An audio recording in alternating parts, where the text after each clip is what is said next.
నా వాయిస్ బాగాలేదంటండి ఎవరో కామెంట్ పెట్టారు. సర్లెంట్ కానీ అవన్నీ ఎప్పుడూ ఉన్నాయే కానీ ఈరోజు నేను కత్తి పట్టుకొని ఆరెంజ్ మరీ వలుస్తున్నానంటే నాకు బాగా బలిసింది రిచ్ అని బ్యాడ్ కామెంట్స్ పెట్టకండి.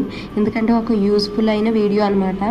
నార్మల్గా మనందరం ఆరెంజ్ ఎలా తింటాం, చక్కగా పీల్ చేసుకొని ఆ వైటిష్ పార్ట్ అంతా ఓడి తీసి తింటాం కదా. అలా తింటే దానికంటే ఇలా మనం అవుటర్ లేయర్ జస్ట్ అలా రిమూవ్ చేసి ఆ వైట్ స్పాంజిష్ ఉంటుంది కదా, అది అలాగే పెట్టుకొని మనం తింటే చాలా మంచిది అనమాట. దాంట్లో యూస్ఫుల్ అయిన ఫైబర్ ఉంటుంది, అది చాలా మంచిది. మన ఫుడ్లోని ఇంప్యూరిటీస్ ఏమన్నా ఉంటే బయటకు పంపించడానికి చాలా యూస్ఫుల్ అవుతుంది అనమాట. సో మీరు ఎప్పుడైనా పీల్ చేసుకొని తినాలి అని అంటే ఇలా పీల్ చేసుకొని తినండి. టైం పడుతుంది, but it is really good for your health అనమాట. సో మీకు ఈ వీడియో ఎలా అనిపించింది, యూస్ఫుల్ అయ్యిందా? సో ఒకవేళ నా వాయిస్ కూడా ఎలా ఉందో చెప్పండి.